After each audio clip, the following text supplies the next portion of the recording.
साथियों नमस्कार, कैसे हैं आप सब लोग। मज़ामा केम छो कैसा आहेस।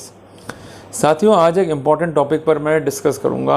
टॉपिक छोटा है बट इम्पॉर्टेंट इसलिए है क्योंकि एक ऐसी समस्या से डील विद हुआ है ये प्रकरण कि आम आदमी की ज़िंदगी में अगर प्रकरण हुआ तो निश्चित तौर पे वो घबरा जाएगा, डिप्रेशन में आ जाएगा या कई बार ऐसी भी स्थिति की आत्महत्या कर लेगा। साथियों हुआ क्या कि दो पक्के दोस्त मिस्टर ए और मिस्टर बी साथ उठना बैठना, खाना पीना, व्यापार पे जाना, करीबन संबंध है 25 साल के। मिस्टर ए के कुछ रिश्तेदार जो है इन्वॉल्व है मनी लॉन्ड्रिंग में, ये पता ही नहीं मिस्टर ए को। हालांकि बात अजब गजब है बट है तो बात जो है वो है ही है, क्योंकि मिस्टर ए को ये लगता था कि भाई उनके रिश्तेदार हैं, मौज मस्ती कर रहे हैं तो भाई बहुत मेहनत करते होंगे, बट कर तो मनी लॉन्ड्रिंग रहे थे।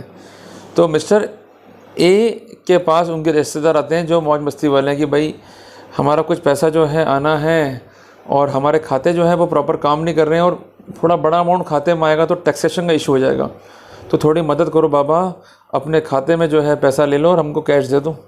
तो मिस्टर ए जो है उनकी हेल्प करते रहे। अब इस बार क्या उन्होंने एक चालाकी, उन्होंने मिस्टर ए से बोला कि भाई कुछ आपके फ्रेंड्स भी हैं, उनसे कहो ना हमारी हेल्प करें, थोड़ा बड़ा अमाउंट है बाबा इस बार 4.5-5 लाख रुपए का, थोड़ा ट्रांसफ़र हो जाएगा तो ईजी हो जाएगा। तो मिस्टर ए को जो है उन्होंने कसम ले दी कि भाई जिसका भी आप अकाउंट नंबर ला के दोगे उसको बताना मत कि भाई इतना बड़ा अमाउंट आएगा, उसको बोलना कि भाई 30,000 रुपये आएंगे और अपन जो है विड्रॉ ले लेंगे आपसे कैश में, और हमें भी कोई दिक्कत नहीं, आपको भी कोई दिक्कत नहीं और जो आपका फ्रेंड है उसको भी कोई दिक्कत नहीं। तो अब मिस्टर ए जो है लहराते हुए पहुँच गए अपने फ्रेंड के पास में, उनसे हेल्प मांगी। तो फ्रेंड ने कहा मैं हेल्प तो कर दूंगा वो कुछ सर्टेन अमाउंट तक, बड़ा अमाउंट खाते में दिलूँगा। तो उसने कहा विश्वास रख बाबा, छोटा अमाउंट ही आएगा। उसके बाद मिस्टर ए जो है वो अपने बेटे का भी जो है अकाउंट इस काम में इन्वॉल्व करते हैं। तो दो खातों में आना था करीबन 50-60 हज़ार रुपये, पर आ गया कितना, करीबन 9 लाख रुपए अमाउंट तो आ गया। फिर वो विड्रॉ भी हो गया। अल्टीमेटली मिस्टर ए ने वो अमाउंट था वो दे दिया अपने रिलेटिव को। यह तो होगी बात ख़त्म। अब करीबन 1 महीने बाद मिस्टर ए के बेटे और जो उनका फ्रेंड था मिस्टर बी, उन दोनों का खाता जो है सीज़ कर दिया साइबर सेल ने, ये कहते हुए कि भाई तुमने साइबर फ्रॉड किया और तुम्हारा खाता जो है वो सस्पेक्टेड है। अब इन दोनों के होश जो है फाख्ता हो गई, भाई करें क्या, कैसे निपटेंगे समस्या से। अब यहाँ पर ये जो स्थिति है फैक्चुअल, ये समस्या आपके जीवन में कभी ना कभी आ सकती है। तो पहले कह दूँ मित्र कि किसी की हेल्प करनी है तो उतनी करो कि अपने कच्चे ना जल जावें। अगर किसी की हेल्प करते करते आपके कपड़े उतर जावें तो ऐसी हेल्प किसी काम करोगे नहीं है। ज़रा सोचो भाई, मिस्टर बी मिस्टर ए की हेल्प कर रहे हैं, कोई ऐसा ट्रांजेक्शन को लेकर जो मिस्टर ए का है ही नहीं, वो उनके रिलेटिव का, और 4.5 लाख खाते में आ गए। बैंक भी जा रहे हैं मिस्टर बी, उसको विड्रॉ भी कर रहे हैं और दे भी रहे हैं। बाद में परिणाम क्या हुआ, खाता हो गया फ्रीज। अब उससे फर्दर नुकसान क्या हुआ कि जो अकाउंट फ्रीज हुआ है वो उनके बिजनेस का खाता है, और यहाँ मिस्टर बी इतने बड़े बुद्धिमान है कि सारा का सारा बिजनेस कर रहे हैं अपने सेविंग खातों से। अगर वो करंट खाता होता तो कुछ हद तक बचाव था कि बच जाते, पर चूंकि सेविंग खाता था वो सीज हो गया। अब जाके वो रो रहे हैं ए के पास में, और ए ढूंढ रहा है उस रिश्तेदार को जिसने ये काम करा दिया। अब यहाँ पर करना क्या होगा मिस्टर बी को, बचाव कैसे होगा, क्या मिस्टर बी को जेल जाना होगा, कानून क्या बोलता है, क्योंकि मिस्टर ए तो अपना देख लें, उनका बेटा भी अपना देख ले, बट मिस्टर बी का क्या होगा, क्योंकि अगर जो पैसे निकले हैं वापस से खातों में जमा नहीं हुए या वो पैसे साइबर सेल के पास नहीं पहुँचे, क्योंकि वो पैसे जो है विक्टिम के हैं, तो मिस्टर बी को जो है कौन बचाएगा, मिस्टर बी के पास जो है बचाव के पॉइंट क्या होंगे। साथियों इस केस में मिस्टर बी जो है उन्होंने अपनाया एक सीधा फार्मूला, सरल फार्मूला।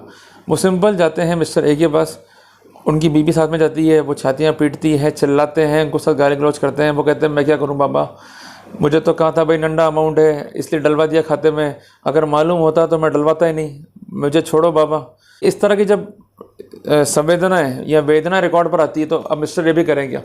इसके बाद मिस्टर बी गए अपने बैंक में। अब उनका बैंक भी इतना चंड चालाक, मैं नाम दे लूँगा बैंक का। बैंक ने क्या बोला, भाई ये पकड़ो कागज़ की पर्ची, उसमें नंबर लिख के देते साइबर सेल का, उससे बातचीत कर लो।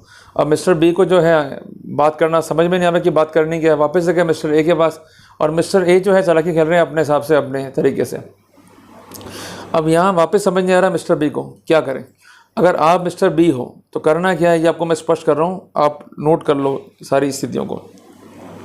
सबसे पहले बात, आप मिस्टर ए को कॉन्फिडेंस में लो और उससे लिखा पढ़ी कर लो कि भाई तेरे कहने से मेरे खाते में अमाउंट आया और वो अमाउंट जो है डिस्प्यूटेड था as per the cyber reporting, और ये अमाउंट जो है मैंने आपको इस डेट को जो है कैश में लाके दे दिया था, मेरा इस खाते से कोई भी वास्ता नहीं है। ये ज़रूरी इसलिए है क्योंकि विश्वास में ये काम किया गया है, गुड फेथ में काम किया गया है। अगर ये बड़ा कार्टेल निकला और मालूम पड़ा कि इसमें बहुत बड़ा अमाउंट जो है इन्वॉल्व है, बहुत बड़ा कार्टेल जो है इन्वॉल्व है, तो इस बात की पॉसिबिलिटी भी कि ईडी जो है इन्वॉल्व हो जाए, और स्पष्ट था इस मामले में जो है मनी लॉन्ड्रिंग हुआ है। तो अपने आप को मनी लॉन्ड्रिंग से सेव करने के लिए मिस्टर बी को सबसे पहले मिस्टर ए से लिखापढ़ी करनी है और उसमें ये बात जो है स्पष्ट करनी है। तो यहाँ तो होगी अपनी एक सेफ्टी। दूसरी बात, उस डॉक्यूमेंट के बेसिस पर उनको करना है कॉरेस्पॉन्ड साइबर सेल से, जिसके आदेश के तहत जो है वो अकाउंट फ्रीज हुआ है। उसके लिए करना क्या है, मिस्टर बी को जाना है बैंक के पास में, उसको एक लेटर लिख के देना है as per the guidelines of honourable Kerala high court, जो कि पारित हुई है यास्मीन बनाम फेडरल बैंक के अंदर। ये गाइडलाइंस जो है रिसेंट है, 29 मई 24 का जो है फैसला है, मेरे पास ही बैठा होता, मैंने आपको नोट करा दिया। उसमें ये स्पष्टता है कि ड्यूटी बैंक की है कि वो साइबर सेल से कॉरेस्पॉन्ड करे, और जो कॉरेस्पॉन्डेंस साइबर सेल के हैं वो ग्राहक को बताए। पर कितने बैंक ऐसा करते हैं? आज आप बैंकों के पास में जाओ, इतने मतलब स्थितियां खराब हैं कि बैंक मैनेजर सीधे मुँह बात नहीं करेगा आपसे। जब खाते खुलवाने होंगे, लोन देना होगा, तो आ जाएंगे लटक के, पंखे पर लटक के आ जाएंगे कि जल्दी से जल्दी इनको लोन देना है। जैसे ही लोन क्लियर हुआ, काम खत्म, कोई नहीं है पूछने वाला। अल्टीमेटली रो तो गिरा के रहा है ना भाई। आज आप किसी बैंक में जाओ, रवैया सबका एक जैसा है। सब बैंक जो है एक ही बात कहते हैं कि हम ईमानदार हैं और हम ईमानदार से काम कर रहे हैं। पर जब मुसीबत आप पर आएगी तो ये बैंक मैनेजर जो है सबसे पहले मुंह मोड़ लेगा आपसे, आपकी तरफ देखेगा ही नहीं। वो तो बोलेगा मेरे जूनियर से बात कर लो, वो जो करेंगे वो ठीक है। अरे ऐसे कैसे काम चलेगा भाई? जब अल्टीमेट अथॉरिटी आपको करना आपको, तो दिक्कत क्या आ रही है? तो उनसे काम कराना आपको आना चाहिए। तो एक रास्ता बता रहा हूँ, जो रास्ता इस वाले जजमेंट में बताया गया कंसर्न पिटिशनर को। आप बैंक को एक लेटर लिखो, उसमें स्पष्टता लिखो टू द बैंक मैनेजर, सेवा में श्रीमंत बैंक मैनेजर, उस बैंक का पूरा नाम और उसका जो ब्रांच का एड्रेस है वो लिखो। विषय लिखो कि मेरा खाता सो एंड सो के डेबिट फ्रीज होने के संबंध में निवेदन है कि मेरा एक खाता है, इसका अकाउंट नंबर ये है, ये इतने टाइम से जो है फ्रीज पड़ा हुआ है और अल्टीमेटली मुझे जो है तकलीफ हो रही है, और जो इसमें ये अमाउंट आया था ये अमाउंट फला फला का है। इस बारे में लिखा पढ़ी मैं कर चुका हूँ। जो भी सस्पेक्टेड अमाउंट था वो इनको दिया गया था, पर सब काम विश्वास में था, जिस कारण वो जो अमाउंट है हम रिटर्न करने के लिए तैयार हैं। और मैंने इनसे वचन ले लिया, इंडेमनिटी ले लिया है, मीन्स मिस्टर ए से इंडेमनिटी ले लिया है मैंने कि ये अमाउंट जो है हम निश्चित समय अवधि में जो है रिटर्न कर देंगे। क्लियर है बात ये? तो हमको ये बताओ भाई कि ये जो कॉरेस्पॉन्डेंस है वो किसने किया है, और जो कॉरेस्पॉन्डेंस किया है उसका कंप्लीट डिटेल लाके दो हमारे को। अगर वो डिटेल नहीं देता है तो उसको लीगल नोटिस दो आप बैंक मैनेजर को, क्योंकि अगर आपने अपने राइट्स को एक्सरसाइज नहीं करा तो वो तो आराम से बैठा है इसी के चैम्बर में चाय पी रहा है। पर जहाँ आपके राइट्स पिक्चर में आएंगे, जहाँ आप राइटिंग में लेटर दोगे, जहाँ आप राइटिंग में नोटिस दोगे, तो जवाब भी आपको राइटिंग में आएगा। विद इन 3 डेज इसकी ड्यूटी है बताने की कि वो कॉरेस्पॉन्डेंस क्या हुए थे, कैसे हुए थे और क्या क्या उसमें जो है फाइंड आउट हुआ। उसके बाद जो कंसर्न व्यक्ति जैसे पैसे लिए हैं उससे जो है पैसे आपको रिकवर करने कैसे ना कैसे करके। अगर पैसे नहीं देता तो उस पर तुरंत जो है केस दर्ज कराओ 406 420 आईपीसी का। और इसके अलावा सिविल रेमेडीज भी जो है आपको एक्सरसाइज करनी है वहाँ पर। अगर आपने ये रेमेडीज एक्सरसाइज नहीं करी तो आप जो है बहुत दिक्कत में आ जाओगे। पहली बात तो ऐसे लोगों से हमें कॉरेस्पॉन्ड करना नहीं है, लोगों से हमें कोई ट्रांजेक्शन्स करने नहीं है, क्योंकि ये सब काम विश्वास में होते हैं और विश्वास में आदमी मरता है, क्योंकि विश्वास में ही घात होता है, धोखे में कभी घात नहीं होता है। पर हो गया तो आप कैसे ना कैसे करके कुछ भी करके आप पैसा जो है ले आओ अपने खातों में वापस। उसके लिए आपको एक नया खाता खोलना पड़ेगा और उस खाते में पैसा लगे, उस खाते पर जो है लीन लगवा लो कंसर्न बैंक से, क्योंकि ये पैसा वापस से रिफंड होना है कंसर्न साइबर सेल के जरिए कंसर्न विक्टिम को। तो वो अमाउंट जो है आपने सिक्योर कर लिया अपना। तीसरी इंपॉर्टेंट बात यह है कि आप जो है इस बात को, इन सारे फैक्ट्स को जब पैसा खाते में आपके आ जावे, साइबर सेल को साइमल्टेनियसली जो है इंटीमेट कर दो।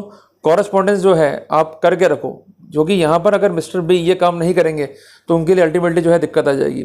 अब कई क्वेश्चन माइंड में होंगे मिस्टर बी के कि कल को ये ना हो जाए कि हमें वापस से अमाउंट जो है रिफंड देना पड़े मिस्टर ए को। आंसर इज नो, क्योंकि गलत तरीके से अमाउंट लिया है मिस्टर ए ने मिस्टर बी से, इसलिए मिस्टर बी अमाउंट रिफंड करने के लिए बाउंड नहीं है। इसके अलावा अगर मिस्टर बी को साइबर से बुलाती है, वो जाते हैं और ये सारी सेफ्टी कर लेते हैं, तो वहाँ पर कोई घबराने की बात नहीं है, कोई उनका अरेस्ट नहीं होगा।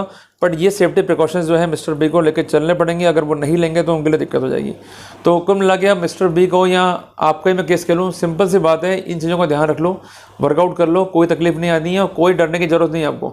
आराम से चद्दर ओढ़ के सो जाओ, बेटर भी रहेगा। और अगर क्राइम किया है तो फिर आपको कोई बचा सकता नहीं है। क्राइम वहाँ नहीं होना चाहिए, वहाँ पर आपका जो स्टेटमेंट है it should indicate that no crime has been committed.